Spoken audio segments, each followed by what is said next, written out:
돌아왔습니다. 그래서 이게 이제 한마디로 복음이란 무엇인가, 또 복음이 아닌 것은 무엇인가, 이 부분을 우리가 나누었어요. 그리고 이 복음의 적이 되어지는, 잘못 생각하고 있는 그 개념들에 대해서 우리가 좀 정리를 한 것 같고요. 우리가 정리한 게 아니죠. 팀 켈러가 이야기한 걸 우리가 좀 이야기했고, 이렇게 이제 정리를 하다 보면 사람들에게 이런 질문을 해봐요. 복음이란 무엇인지 한번 말해 보십시오.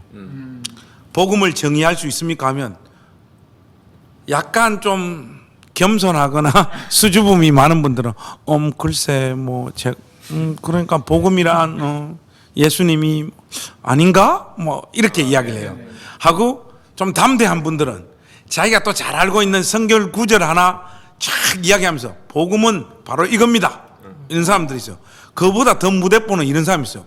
복음은 십자가 아닙니까? 이렇게 이야기를 해요. 아, 그래, 맞는데 과연 그렇게 복음이 단순하게 설명되어질 수 있는 거냐는 거예요. 이게 팀 켈러가 이게 두 번째에서 그 이야기를 합니다. 복음은 결코 단순하지 않다. 근데 또 한편으로 생각하면 복음은 단순한 거잖아요.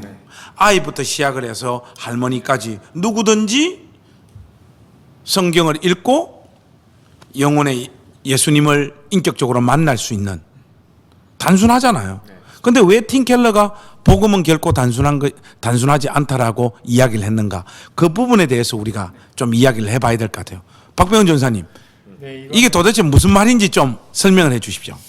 이제 먼저 팀 목사님의 그 이야기부터 결론부터 얘기를 하자면, 왜 단순하지 않다라고 이런 책 제목을 달았냐 하면은 사람들마다 목사님 했던 건 제 방식이 다 있다는 거예요. 내게 맞아 이건 거예요. 그렇죠. 교육할 때도 뭐 사형리가 맞아, 전도 폭발 훈련하면 이게 복음이라고 복음 순서하고, 저도 대학교 때 그 성경 말씀 하나씩 가르치셨어요. 이거 무조건 외워야 된다고. 이거 외우면서 복음 설명하는데 성경 구절이 꼭 들어가야 되지 않냐고 그런 말들을 해주셨거든요. 근데 이제 팀 목사님 그러는 거예요. 그렇게 복음이 한 가지 방법으로 정형화되게 설명되는 게 아니다라고 하는 거예요. 제가 들었던 말 중에 그런 게 있어요. 뭐 침례 신학 신대원에 이제 목사님들이 와서 체프를 하지 않습니까? 근데 거기 아주 유명한 목사님이 딱 왔대요. 목사님이 딱 오더니 성경책을 딱 들면서 복음이 무엇인지 성경책에서 말할 수 있는 사람 손 들어보래. 침신대 수준을 보자는 거야. 주여. 침신대 학생들이 저런 걸 묻나? 그래서 쉽게는 뭐 요한복음 4장 16절부터 시작해가지고 애들이 막 하면서 답변을 딱. 저는 주로 요한복음 1장 12절을 영접하는 자 곧 그 이름을 믿는 자들. 다 나왔대요. 거의 나올 건 다 나왔는데 목사님 아니야, 그건 아니야, 부족해. 딱 그랬다는 거예요. 결국은 그 목사님이 뭐라고 하신지 아십니까? 결국 자기도 성경 구절 하나 딱 집어가지고 이게 맞다 그런 거예요. 자기가 그 규정하는 그게 복음이 맞다. 제 얘기를 듣다가 더 웃긴 게 뭐냐면 걔가 그러는 거예요. 와, 역시 그 목사님 아니야? 이렇게 딱 얘기를 한 거예요. 그러니까 절반은 탁월하다 역시 그 목사님. 하고 절반은 뭐라고 하냐면 아니 왜 자기가 얘기한 것만 뭐가 다른, 이것도 복음 아니야? 이렇게 얘기를 했다라는 거예요. 사람마다 이렇게 할 만큼 하나님 말씀이 단순하거나 그렇지 않다라는 거예요. 그러니까 복음이 무엇인지에 대해서 개념화되어져 있는, 또 그것을 사람들 앞에 제시하는 단일한 모델은 없는 거죠. 그렇죠. 그런 차원에서 팀 켈러가 복음은 결코 단순하지 않다, 그 말을 지금 하고 있는 거죠. 그러면 복음을 어떻게 설명하는 것이 말 그대로 균형 잡힌 설명이냐? 크게 뭐 신학적으로나 뭐 교회나 학교나 이렇게 두 가지를 이제 꼽고 있어요. 어떻게요? 하나는 조직 신학적인 방법. 이 대학 신대원 가면은 조직 신학이라는 거 배우는데, 거기에 이제 처음에 1페이지가 하나님에 대해서 쭉 배우고, 하나님의 속성. 그 다음에 성령님 배우고, 예수님 배우고, 죄 배우고, 은혜 배우고, 이렇게 단어 주제별로 성경 말씀을 쫙 모아가지고 하는 게 조직 신학입니다. 우리 또 이게 듣는 분들은, 목회자들은 그죠? 조직 신학이라면 어떤 말인지 금방 알아먹는데, 또 조직 신학하면 뭐 조직 신학이 뭐야?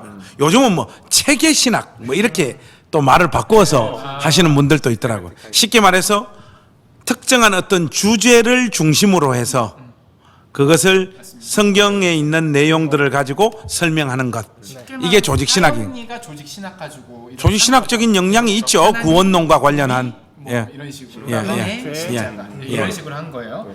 하나는 뭐냐면 구속사적인 방법이라고 이렇게 예. 얘기합니다. 이건 뭐냐면 이야기를 통해서 예를 들어서 세상이 어떻게 창조됐고 어허. 근데 이 완벽했던 세상이 어떻게 망해버렸고 어허. 이 망해버린 거를 어떻게 해결을 해야 되고 이 해결을 위해서 누가 왔고 해결돼서 어떻게 되었는가 예. 이런 식으로 역사의 어떤 이야기를 내러티브. 통해서 복음을 전달하는 방법을 구속사적 방법이라고 합니다. 그 티켈러가 말하고 있는 똑같은 말을 다르게 지금 설명한 버전으로는 저게 있어요. 공시적, 통시적. 그러니까 공시적인 방법으로 성경을 읽고 복음을 설명하는 것이 조직 신학적인 방법으로 어떤 특정한 시간에 특정한 주제를 중심으로 이야기를 하는 방법. 그리고 구속사는 전 역사를 이렇게 보면서 역사가 어떤 방향으로 어떤 목적을 향하여 쭉 흘러가는지 쭉 다 살피면서 보는 것이 구속사적인 어떤 방식으로 성경을 읽는 것. 그러니까 쉽게 말해서 이 조직 신학적인 방법과 구속사적인 어떤 시각들이 잘 균형을 이루어야 된다 이 말이죠. 왜냐하면 예, 문제점이 예. 뭐냐면 예. 조직 균형입니까? 신학적인 방법만 하면 아까 저번 시간에 말했던 신앙이 율법주의로 흘러갈 가능성이 율법주의, 있지. 요게 되는 거예요. 야, 그거는 복음이 아니야. 아까 그 채플에 온 목사님처럼 네, 맞아요. 그게 아니긴 뭘 아니야. 그 사람 입장에서 볼 때는 복음을 그런 식으로 이해하고 있는 거고. 조직 신학 전공이 그렇죠. 구속사적 예. 방법만 끝으로 이렇게 이것만 하다 보면 모든 게 은혜야. 그죠. 내가 뭔 짓을 해도 되고. 그렇죠. 그러니까 뭐 자유 방임, 진리 없는 은혜. 그러니까 이단과 어떤 말씀을 구별 못하는. 네. 난 믿었는데 뭘 하나님 말씀 더 알아야 돼. 그렇죠. 이렇게 아, 하기 때문에. 그 부분이 아주 중요한 것 같습니다. 조직 신학적인 방법으로만 읽다 보면 신앙의 생명력이 사라지는. 신앙이 율법화되어지는. 경직되고. 그리고 또 구속사적인 어떤 관점으로만 쭉 그냥 읽어 내려가다 보면 이제 이단이 뭔지 네. 죄가 뭔지 이게 개념이 모호해지니까 네가 하는 것도 옳고 내가 하는 것도 옳고 이런 방향으로 흘러갈 수 있기 때문에 이 두 가지를 잘 녹여서 성경을 읽고 복음이란 무엇인가를 이해해야 된다. 네, 네. 그런 차원에서 복음은 간단한 것이 아니다. 그렇죠. 네. 그렇게 지금 이야기하고 있는 겁니다. 그죠? 맞습니다. 예. 그래서 알면 할수록 더욱더 예. 많은 것들을 느낄 예. 수 있고 예. 그렇다고 이제 팀 그러면 제가 질문을 하나만 더 할 게 있어요. 그게 뭔가 하면 조신학적인 방법과 구속적인 어떤 성경 읽기, 복음에 대한 이해 방법이 이렇게 좀 잘 녹여져 있는 네네. 방식으로 성경을 읽는다는 게 좀 더 구체적으로 말하면 그러면 뭡니까? 그 이야기로 녹여내는데 이야기를 예. 쭉 성경의 어떤 어떤 구속사를 이야기, 쭉 살피되 네네. 예? 근데 D.A. 칼슨이 한 20개는 자기가 뽑을 수 있겠다고 아, 그렇게 얘기를 해요. 그러니까 조직 신학과 구속사를 잘 아울러서 할 수 아울러서 있는. 이야기할 수 있는 어떤 주제들이 있다는 거예요. 맞아요. 그죠? 어. 근데 이제 여기 티켈러. 책에는 예. 한 3가지 정도를 이제 예. 뽑아서 설명을 해주셨습니다. 한번 예를 좀 들어 주십시오. 첫 번째는 추방 귀향. 잠깐만요. 추방 귀양. 우리가 죄를 지어서 하나님 품을 떠나서 예수 그리스도의 구속으로 말미암아 다시 하나님 품에 안기는 것. 네네, 그겁니다. 이걸 그냥 이야기식으로 쭉 네네. 읽으면서 그 안에 각각 담겨져 있는 죄란 무엇인가? 인간은 무엇인가? 인간이란 무엇인가? 구속이란 네. 무엇인가? 하나님의 아, 이런 식으로 이렇게 근데 거기엔 크게 이제 4가지 질문이 있는 거예요. 예. 첫 번째, 창조는 왜 우리는 창조되었나? 어허. 창조의 목적, 예. 완전한 형태. 음. 그거 있고 두 번째, 그 완벽한 창조에서 뭐가 문제인가? 아. 이 문제 때문에 어떻게 됐나 우리가? 어허. 죄 문제 다루겠네요. 예. 네, 그렇죠. 스토리 안에 그죠? 네. 구속사 안에 그런 주제가 세 번째가 그러면 이 문제가 있는데 이걸 어떻게 바로 잡냐 이거죠. 어허. 이 예수님이 구속. 인당하는 네. 거죠. 네. 그래서 나중에 예수님께서 다시 오셔서 우리는 미래에 어떻게 될까? 이 4가지 크게 질문을 가지고 이야기를 이끌어 나가고 있습니다. 아, 뭔 말인가 좀 알겠어요. 그러니까 이런 차원에서 이런 차원으로 복음을 이해해야 된다. 네네. 너무 단순하게 그냥 딱 이것이다 이렇게 이야기하면 네, 네. 안 된다는 것이죠. 또 하나 있는 게 예. 언약 성취. 언약 성취 그죠? 약속하시고 그것을 이루시는 하나님에 네네. 관한 어떤 이야기들. 그래서 하나님과 우리는 언약적 관계고 그럴 때 화목하고 기쁘고 즐겁고 완벽한 형태인데 우리가 관계가 왜 언약을 깨졌는지. 그쵸. 왜 깨졌는지. 왜 깨졌냐면 내가 하고 싶은 내 욕심, 이기심이 있다라는 거죠. 예. 내가 죄 하고 싶은 게 다루고. 많아서. 예. 네. 그러니까 그에 대한 언약의 파기에 대한 대가가 있죠. 하나님의 저주와 진노를 우리가 받게 된 거죠. 예. 뭐 이런 식으로 나가게 되고 또 하나는 왕국과 도래가 있습니다.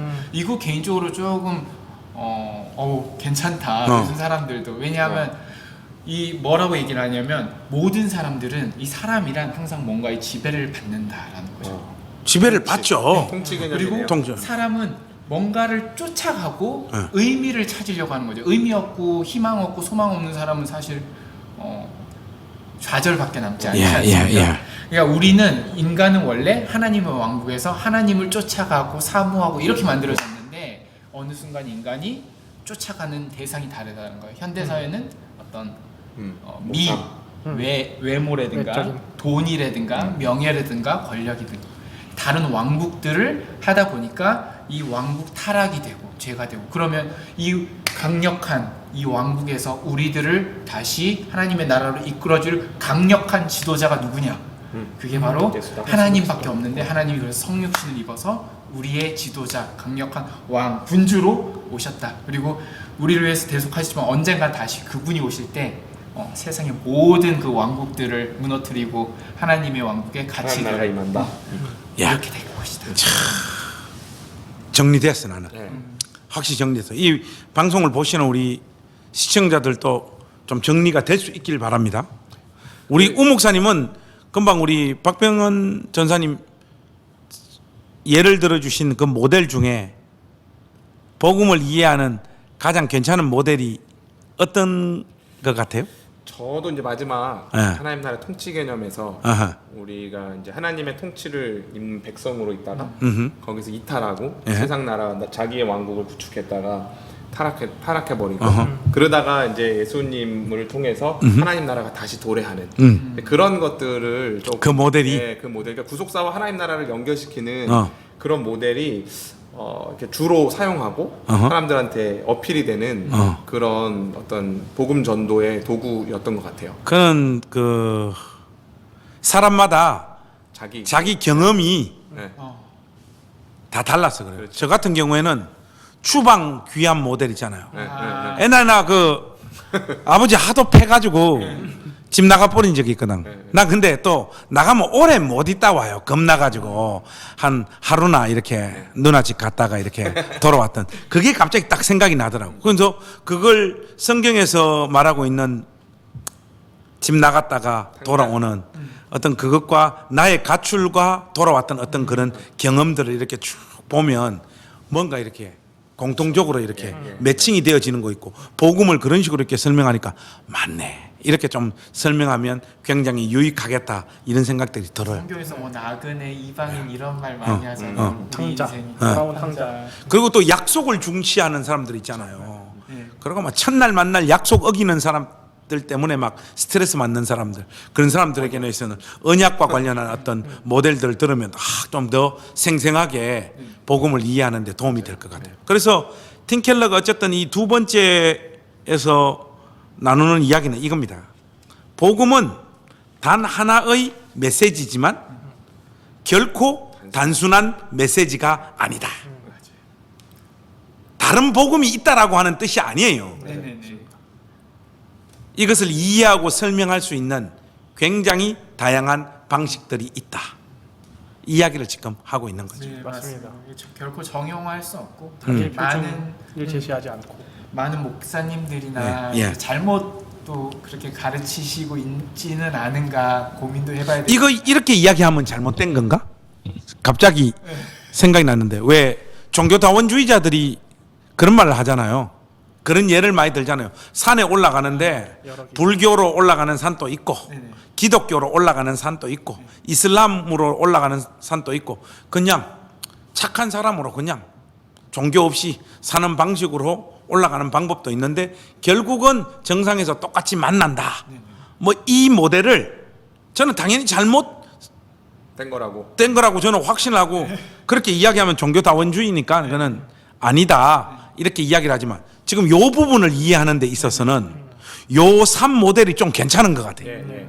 결국은 하나의 이야기예요. 맞습니다. 그런데 이 하나의 이야기를 설명하는 다양한 주제와 스토리와 방식들이 성경 안에 녹여져 있다. 그래서 그 얘기를 굉장히 중요하게 아까도 말했지만 조직 신학적으로 예. 우리의 창조와 타락과 구속과 예. 회귀 예. 이 모든 것들이 꼭 들어가야 된다. 그렇죠.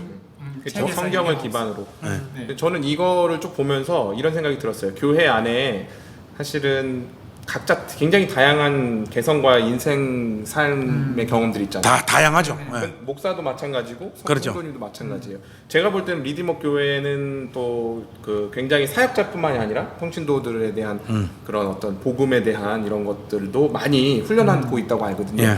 이제 그런 내용이 바로 이거 같아요. 자기가 살아온 인생과 삶 또는 자기의 경험에 반추된 성경의 어떤 그 복음을 풀어내는 방식을 채택할 것인지를 예. 연구하고 공부해서 예. 그게 결국에는 사람들을 전도하는 방법이거든요. 그러니까 그럼요. 교회 오면 좋아 행복해 여기서 끝나는 게 아니라 팀 켈러가 여기서 되게 중요한 얘기를 하는 게 이 챕터 2에서 복음은 반드시 말로 설명되어야 된다 이렇게 얘기를 해요.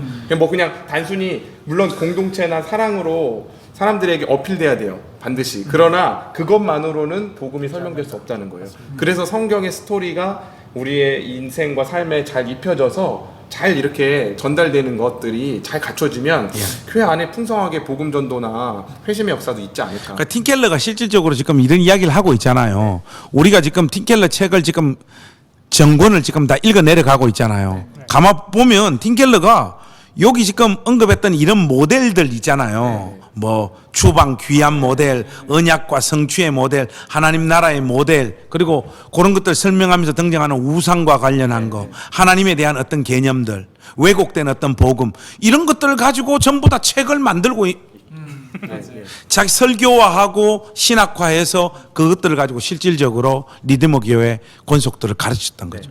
그게 이제 책으로 나와서 지금 우리가 이렇게 지금 보고 있는 거죠. 팀켈러는 보니까 이런 어떤 설명들 가운데 그 한 주제들을 성경의 어떤 전체적인 어떤 구속사의 관점으로 굉장히 숙고하면서 그 주제와 관련해서 복음을 설명하는데 굉장히 풍성한 이야기들을 가지고 있는 사람 같아요. 책도 많이 읽었고. 그게 신학적 비전이죠. 그렇죠. 그게 신학적 자기가 비전이죠. 어떻게 복음을 적용할 것인가에 탁월한 거예요. 예. 그래서 여기서 보면 마지막에 이제 팀 켈러가 그런 단어를 써요. 복음의 상황화를 해야 된다. 예. 나이에 맞게, 사는 곳에 맞게, 사정에 맞게, 환경에 맞게 내가 어디에 있든 복음을 가지고 그 사람에게 최대한 알아서 고민해서 전할 수 있는 그런 고민들이 우리한테 필요로 하지 않나 이런. 그 복음에 대한 상황화라고 하는 게 그게 어렵게 이야기할 게 없어요. 제가 뭐 여기저기 초청받아서 설교할 기회가 많잖아요. 초청이 많이 오는데 한 번은 천안에 우리 교단의 어떤 교회에 뭐 헌신 예배 설교를 하러 갔어요. 딱 해서 준비한 설교 들고 강단에 딱 섰는데 나는 그 교회 구성원들을 뭐 젊은 사람들 한 50%또 어르신들 한 50%뭐 이렇게 잘 섞여 있고 이런 교회라고 생각했어요. 딱 쓰니까 어른들이 90%야. 젊은 사람은 거의 없어. 뭐 그냥 방송실에서 뭐 올리고 내리고 이런 애들밖에 없고 90%가 다 할아버지 할머니예요. 이거는 내가 준비해 갔던 그 설교 했다가는 이거는 오늘 망하는 거예요. 그 제가 그때 제가 또 1, 2, 3, 4, 5, 6, 7, 8, 9, 10 외부에 나가면 제가 돌리는 설교가 딱 10편 있거든요. 그 10편 중에 제일 4번으로 제가 바로 그 자리에서 바꿨잖아요. 이런 게 상황하지. 그러니까 맞아요. 탁월한 거죠. 그런 게. 맞아요, 맞습니다. 바울이 이제 그런 얘기 하잖아요. 이게 상황마다 다르게 설교하잖아요. 제일 웃겼던 게 뭐냐면 사도행 14장에 보면 거기 못 배운 이방인들이 있어요. 하나님도 모르고 그냥 너무 못 사는 사람들이야. 이 사람들한테 하나님 어떻게 설명하냐면 제가 딱 찾아보니까 하나님이 자기를 드러내지 않고 하늘에 비도 내려주시고 열매도 맺게 해주시고 먹을거리도 주셔서 여러분의 마음을 기쁨으로 채우시소 이렇게 얘기를 해요. 그러니까 너무 여기에 예수님은 어디 있고 바울이 어디 있어 했는데 딱 보니까 씨도 안 먹히겠는 거야 이 사람들한테는. 그래서 이렇게 다르게 해야 된다라고 바울도 그랬다고. 그러니까 이게 이제 우리가 차차 이야기를 하겠지만은 상황화 잘못하다가는 복음의 본질적인 메시지도 날려버릴 수 있는 맞습니다. 이런 부분에 있어서 굉장히 이것도 균형, 밸런스를 찾으면서 본질적인 메시지를 간직하면서 상황화는 또 잘해야 돼요.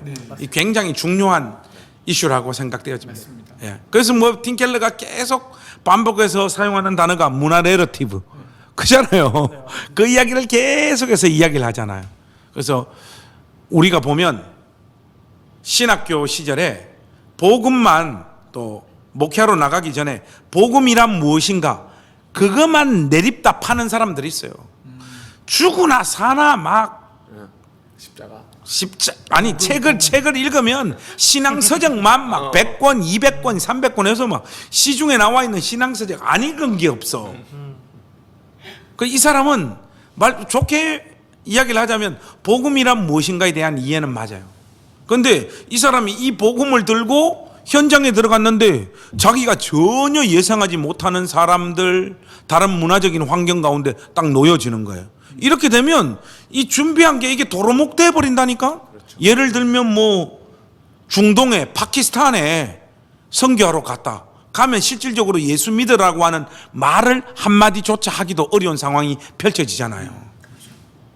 이건 너무 좀 극단적인 예라고 할 수 있지만은 이 현장에 대한 이해, 세상의 어떤 문화에 대한 이해, 각 사람에 대한 어떤 이해가 떨어지게 될 때 이 준비한 복음이 이 칼자루를 한 번도 못 휘두르거나 제대로 휘두르지 못하는 상황이 발생되어질 수 있다. 본체는 있는데 예. 하드웨어 예. 컴퓨터에 켰는데 화면이 안 나와. 예. 소프트웨어가 없어. 예. 그런 거예요 지금. 그래서 이 세상을 이해하는 어떤 시각들, 공부들이 목회자들한테는 참 중요한 것 같아요. 근데 수능 성적이 딸려가지고 막 어떤 거는 뭐 읽어도 솔직히 뭔 말인가 모르겠어. 나도 막 책을 다양하게 읽으려고 하는데 특히 뭐 경제 뭐 이런 거 읽으면 이게 뭔 말이야? 다 그래요. 근데 또 읽다가 잘 모르면 우리 교회 그 전공자들 있잖아요. 막 질문도 하고 이래. 근데 그분들 속으로 생각할 때, 와, 우리 목사님 이런 것도 모르나 이럴까 싶어서 어떨 때 움찔할 때가 좀 있습니다. 그래도 배우는 게 낫지. 뭐. 그럼요. 그잖아요. 그리고 우리보다 잘하시잖아요. 아이, 그렇죠. 정치. 그렇죠. 하여튼 아주 중요한 이야기. 복음은 단 하나의 메시지지만 결코 단순한 메시지가 아니다. 난 아까 오 목사님 이야기하신 것 중에 여기 다양한 경험들이 있잖아요. 다 다르잖아요. 그러면 각 사람들 마음에 다 강하게 들어갈 만한 어떤 주제들이 다양할 거라. 그럼 목회자는 그런 부분에 있어가지고 이 다양한 어떤 주제들에 대해서 풍성하게 각 주제들에 대해서 이야기할 준비가 좀 돼 있어야 돼요. 그게 없으면 어떤 분은 그냥 하나만 붙잡고 막 계속 이야기를 하는 거야. 하나만 붙잡고 자기가 그 팠던 거, 자기가 경험했던 거 그거 오래 못 버텨요. 그럴 것 같아요. 그래서 모여드는 층이 네. 교회에 특정 계층이 되고 소수가 되는 경우들이 많다는 예. 거예요. 팀 켈러 지적은. 그리고 또 문제는 뭔가 하면 그런 문제가 계속 하나만 들이답하는 사람들 가만보면 모든 설교가 거기로 가. 그렇죠. 모든 설교가 거기로 환원되어 가지고 그것만 막 계속해서 강조하는 분들. 그 한국에서는 그게 뭐 십자가지 뭐. 보통 십자가. 모든 본문이. 모든 본문이 막 십자가로 다 풀고 다 환원되어지고. 그럼 또 우리가 이런 그 비판을 하면 그분들이 이런 거예요. 결국은 십자가 아닙니까? 또 이렇게 그럼 뭐 그렇게 나오면 뭐 맞는데. 우리 맞는데 결코 복음이란 것은 단순하거나 단일한 모델로 설명되어질 수 있는 게 아니라는 거. 확실히 우리들의 어떤 노력 여하에 따라서 성경이 주는 풍성한 어떤 그럼요. 즐거움과 거기 안에 느껴지는 은혜가 가득 담겨져 있는데 저희가 요만큼만 파먹는 것 같아요. 예, 맞습니다. 자, 이래서 우리가 좋네요. 두 번째도 이렇게 마무리하고 마지막 또 하나 준비해서 여러분들 찾아오도록 하겠습니다. 화장실을 또 가고 싶어요. 화장실 다녀오겠습니다. 좋습니다. 이렇게 마무리하시죠? 예, 좋습니다. 감사합니다.